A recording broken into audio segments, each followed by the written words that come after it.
quick story about one of my craziest adventures. It was about 13 years ago, and my friend Diane and I had just come through this horrible time in a church. In fact, it had been kind of a church split. We'd never been through anything like it, and we were pretty broken.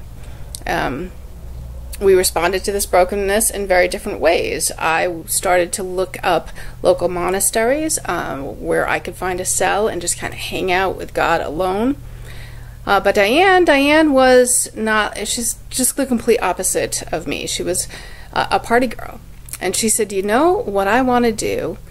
I want to throw a party for all my friends. Many of them don't know Jesus, and I just want to have a crazy party at my house, and I want to tell them all the gospel, the truth about Jesus. And I said, well, you know, that's great. Let me know how that works out. But she came back to me and she said, you know, I've been praying about it, and what I think needs to happen is that I think that Jesus wants you to be the one to tell all my friends about Jesus. Well, that just made me laugh, because I am the world's worst evangelist. I am truly remedial at sharing the gospel. But I was so broken, and it was such a time where I was so confused that I thought, that is just crazy enough to be exactly what God wants to see happen. So it didn't feel like I had a lot to lose, and I knew that there would be food there. So Diane agreed to host the party, organize all of her friends. She had different areas where she had a hot tub, we had food, we had people doing nails, people doing massage, people doing all kinds of other things. And then in a room set off to the side, there would be 2 times in the night where women would be invited in for me to do a talk about Jesus. Now, Diane was wild. She was wild and athletic, and most of her friends were black belts in karate. So that was pretty scary for me. I am clearly not athletic. I didn't even know my body could move. When this happened, I was about 40 years old. I had no idea I could move in any way athletic. I did a lot of sitting. If sitting were an Olympic sport, I would be a gold medalist for the U.S. I truly would. You know, the kids at school who the teacher said, why can't you sit still like Lori? I was that kid. I was that kid in the classroom who said, why can't you sit still like Lori? So here I am in a room with black belt women, telling them essentially that they need to choose Jesus, or their future after their bodies wear out didn't look so great. And God was there. God was there in that night, because a lot of those women decided, you know what, we have never studied the Bible. Do you think you could meet with us and study the Bible? And I thought, yeah, I can do that. I can meet with you and study the Bible. But there was a catch.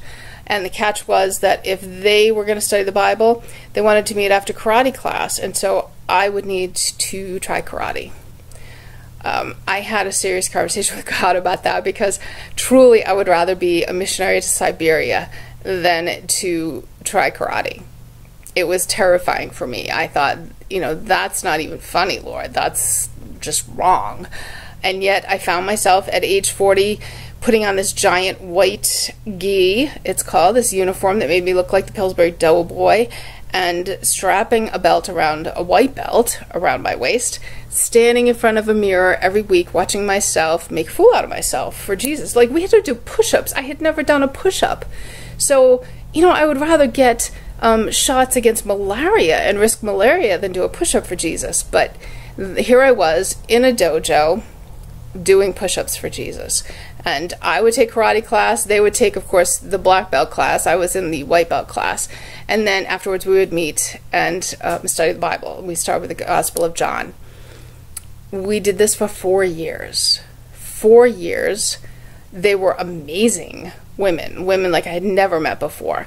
And we shared a lot, and we learned the gospel, and we went on from the gospel and studied more. And some of them came to really know and to love Jesus. I, at the age of 44, achieved my black belt. I earned my black belt. That's just crazy, but I did. And we all loved each other. We learned to love one another and appreciate each other. And even the women that didn't come to know Jesus or didn't decide that they wanted to follow him, they knew that Jesus loved them. And they understood how powerful the gospel is in their lives. About 6 years into our time together, the Lord called Diane home. Pancreatic cancer took her at much too young an age.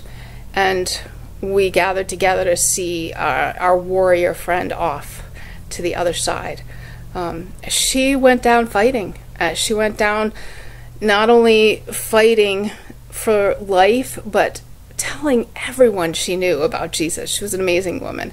And God used us both together. We're so opposite. We were so different. And yet God brought us together at a time that just seemed crazy to us and did this amazing adventure of bringing black belt women together to study His Word.